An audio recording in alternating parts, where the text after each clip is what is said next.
India में ना rules break करने में मजा आता है लोगों को। क्यों ऐसा होता है? क्यों हम नॉर्मल सिविक सेंस समझ नहीं पाते हैं और ऐसी हरकतें क्यों करते हैं? पावर फिटिश जैसा कुछ कहेंगे, पावर को पूजा करने की निगाह से देखना। ये वही कॉन्सेप्ट है कि आपके इलाके का एमएलए बाहुबली है, आपको पता है कि उसने 10 मर्डर किए हुए हैं, फिर भी आप उसकी पूजा करते हैं, उसे वोट डालते हैं, क्योंकि आप मानते हैं कि भाई ये कानून से बड़ा है। क्यों? क्योंकि उसके एहसान आप पर या उसके पिताजी के एहसान आपके पिताजी पे थे, और एक पर्सनल टच है। और लिम्बिक सिस्टम जब काम करता है तो कॉर्टेक्स काम नहीं करता है, इमोशन से बह जाते हैं। बट इसका क्या लेना देना? जैसे मान लो एक चौराया है, वहाँ लोग मजा आता है, चल काटते हैं। अरे हमें कोई क्या रोक लेगा? हम तो हमें जहाँ हम खड़े होते हैं लाइन वहाँ से शुरू होती है। ये फीलिंग भले कोई कुछ नहीं है, हाँ कि मैं कानून से बड़ा हूँ, सबसे बड़ा हूँ, कोई मेरा क्या बिगाड़ लेगा? इनहेरेंट क्यों ऐसी अंदर से फीलिंग है? मतलब मुझे लगता है कि लड़कों के बिहेवियर में एंजॉय ये थोड़ा बहुत तो बचपन से होता है। आप देखेंगे स्कूल में बच्चे टीचर की अवज्ञा करने में, डिसोबीडियंस करने में केवल बहुत प्राइड फील करते हैं, स्कूल के नियम तोड़ने में प्राइड फील करते हैं। या तो हम उनको ठीक से समझा नहीं पाते हैं, या हमारी कल्चर में उसको लेकर नेगेटिव सैंक्शंस ऐसी हैं नहीं कि उस पर शर्मिंदगी महसूस हो।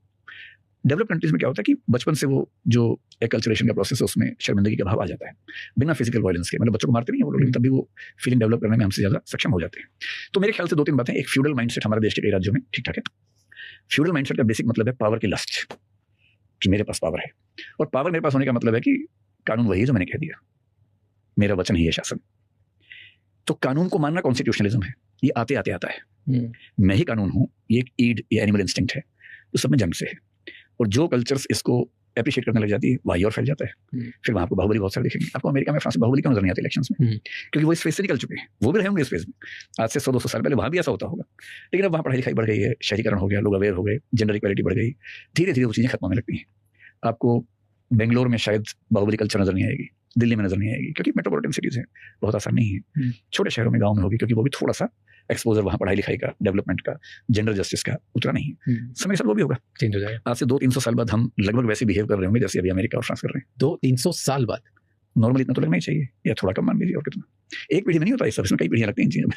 हम अमेरिका से माइंडसेट और सोशल स्ट्रक्चर के बेसिस पे हम अमेरिका से 200 साल पीछे मैं नहीं कह रहा, अलग हैं। कुछ मामलों में पीछे कह सकते हैं, वहाँ जा रहे हैं। कुछ मामलों में हम उनसे बेहतर हैं।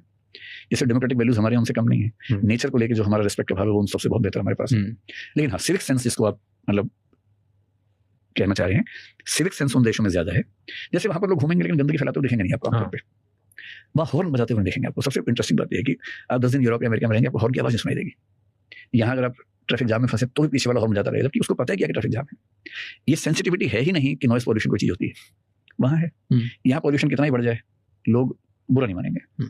वहाँ पॉल्यूशन जरा सा बढ़े तो एक मूवमेंट हो जाएगा उसके खिलाफ। वहाँ ट्रैफिक जंप करने वाला कुछ किशोर उम्र के बच्चों को छोड़ देंगे तो आमतौर पर आपको नजर नहीं आएगा। यहाँ वैसा भी नहीं दिखेगा कि साइड चलना है, गाड़ी कब ले जाने, कहीं से कहीं आप घुमा देंगे। ये ऐसा नहीं कि हम लोग बुरे हैं,